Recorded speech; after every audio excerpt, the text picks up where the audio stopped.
Hello everyone, welcome back to my channel Susmita's cooking and blog. আজকে আপনাদের সাথে share করব বাংলাদেশের সবথেকে জনপ্রিয় খাবার মুড়ি ঘন্ট। এটা তৈরি করা খুবই সহজ এবং খেতেও অসাধারণ হয়। আশা করি আপনাদের আজকের ভিডিও অনেক ভালো লাগবে, আর ভিডিওটি শেষ পর্যন্ত দেখার অনুরোধ রইল। তো চলুন কথা না বাড়িয়ে মূল রান্নায় চলে যাচ্ছি। মুড়ি ঘন্ট করার জন্য কাতল মাছের মাথা নিয়েছি, আর আমি পরিষ্কার জল দিয়ে ধুয়ে নিয়েছি। অন্য যে কোনো বড় মাছের মাথা ব্যবহার করতে পারবেন। এবং এই রান্নাটা করার জন্য এখানে আমি 2 কাপের মতো মুগ ডাল নিয়েছি। মুড়ি ঘন্ট করার জন্য যে মশলা ব্যবহার করেছি তা রান্নার মাঝে পরিমাণ বলে দিব।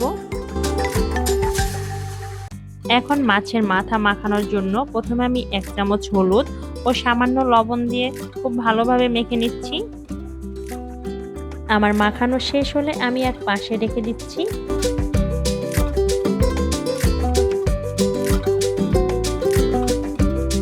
অন্যদিকে একটি প্যান নিয়ে আমি মুগ ডাল ভেজে নিচ্ছি। আস্তে আস্তে ভাজবো হালকা লাল করে, এবং চুলার আঁচ রাখবো মিডিয়াম। ডালগুলো অনবরত নাড়তে হবে। অনবরত নাড়লে ডাল পুড়ে যেতে পারে, একটু সময় নিয়ে ভাজতে হবে। ডাল এখন আমি চুলা থেকে নামিয়ে নিচ্ছি এবং ধুয়ে সিদ্ধ করতে বসিয়ে দিব। ডাল সিদ্ধ করার জন্য পরিমাণ মতো জল দিয়ে দিচ্ছি। ডাল সিদ্ধ হতে সময় লাগবে 20 থেকে 25 মিনিট। ডাল সিদ্ধ হতে থাক, আমরা অন্য একটি প্যান নিয়ে মাছের মাথা ভেজে নিচ্ছি। এখানে আমি তেল দিয়ে দিচ্ছি 1/2 কাপের মতো। আজকের আমি রান্নাটা সরিষার তেল দিয়ে করব। আপনারা চাইলে সাদা তেল দিয়ে করতে পারেন। এবং তেলটা যখন গরম হবে তখন আমি মাছের মাথা দিয়ে দিচ্ছি। চুলার আঁচ রাখবো মিডিয়াম, এবং মাছের মাথা একটু সময় নিয়ে ভেজে নিতে হবে। মাছগুলো যখন এক পাশ ভাজা হয়ে যাবে তখন আমি উল্টে অন্য পাশ ভেজে নিচ্ছি।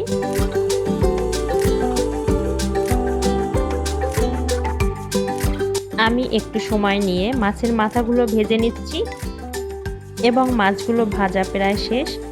মাছগুলো আমি অন্য একটি বাটিতে তুলে নিচ্ছি। অন্যদিকে ডালগুলো আমার সিদ্ধ হয়ে গিয়েছে। ঠিক এভাবেই সিদ্ধ করে নিতে হবে, যেন একদম গলে না যায়, আবার আস্ত দানা দানা না থাকে। আমি যে ডালটা সিদ্ধ করেছি একদম ঠিকঠাক মতো হয়েছে, গলেও যায়নি, আবার একদম দানা দানাও থেকে যায়নি। তো আমি এখন ডালটা নামিয়ে নিচ্ছি। এখন অন্য একটি প্যানে তেল দিয়ে দিচ্ছি। তেল যখন গরম হয়ে যাবে তখন আমরা তেলের ভেতরে কিছু আস্ত গরম মশলা ব্যবহার করব।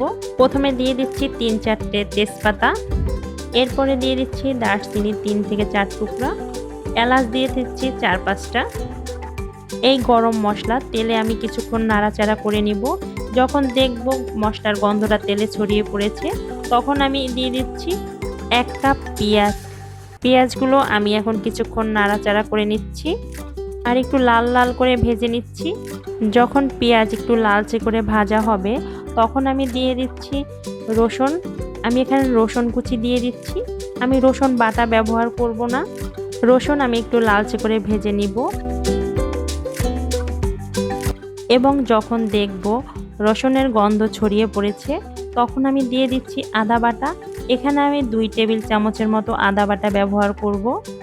আদা ব্যবহার করার পরে আমরা এখন কিছুক্ষণ মশলা কষিয়ে নিচ্ছি, এবং যখন দেখব মশলা লাল লাল ভাব চলে আসছে তখন আমরা দিয়ে দিচ্ছি হলুদের গুঁড়া। এখানে আমি 2 টেবিল চামচ হলুদের গুঁড়া ব্যবহার করেছি।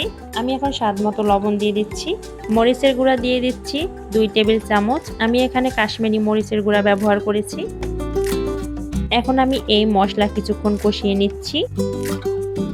যখন মশলাটা কষানো হয়ে যাবে তখন আমি দিয়ে দিচ্ছি মাছের মাথা অ্যাড করার পরে আমি কিছুক্ষণ মশলার সাথে কষিয়ে নিব। মশলার সাথে এভাবে কিছুক্ষণ কষিয়ে নিলে মাছের মাথা দিয়ে যদি কোনো গন্ধ এসে থাকে সেটা আর আসবে না, এবং সময় নিয়ে কষিয়ে নিতে হবে। চুলার আঁচ মিডিয়াম রেখে 7 থেকে 8 মিনিট আমি মাছের মাথা কষিয়ে নিয়েছি, এবং এ পর্যায়ে আমি অ্যাড করে দিচ্ছি ডাল। আমি যে ডাল সিদ্ধ করে রেখে দিয়েছিলাম সেই ডালটা দিয়ে দিচ্ছি। ডাল মশলার সাথে মিশিয়ে কিছুক্ষণ কষিয়ে নিচ্ছি এবং চুলার আঁচ রাখবো মিডিয়াম।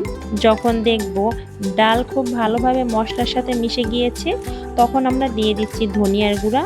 এখানে আমি 1 টেবিল চামচ ধনিয়ার গুঁড়া ব্যবহার করেছি। এভাবে আমরা আরও কিছুক্ষণ কষিয়ে নিচ্ছি। এই পর্যায়ে আমরা দিয়ে দিচ্ছি জল। পরিমাণ মতো জল ব্যবহার করব। যেহেতু আমাদের ডাল সিদ্ধ করা ছিল সেক্ষেত্রে জলের পরিমাণ কম দিব। আমার আজকের রেসিপিতে আমি একটা মশলা ব্যবহার করেছি, সে মশলাটা তৈরি করা আপনাদের দেখিয়ে দিচ্ছি। প্রথমে আমি জিরা নিয়েছি 1 টেবিল চামচ, এলাচ দিয়েছি 4টে এবং দারচিনি দিয়েছি 2 টুকরা।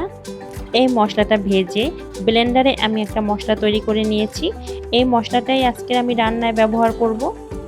চুলার আঁচ মিডিয়াম রেখে আমি এখন কিছুক্ষণ ঢেকে রেখে দিচ্ছি এবং 4-5 মিনিট ঢেকে রাখার পরে আমি ঢাকনাটা তুলে নিচ্ছি। আমার আজকের রান্নাটা প্রায় শেষের দিকে। সব শেষে এখন আমি দিয়ে দিচ্ছি কাঁচামরিচ।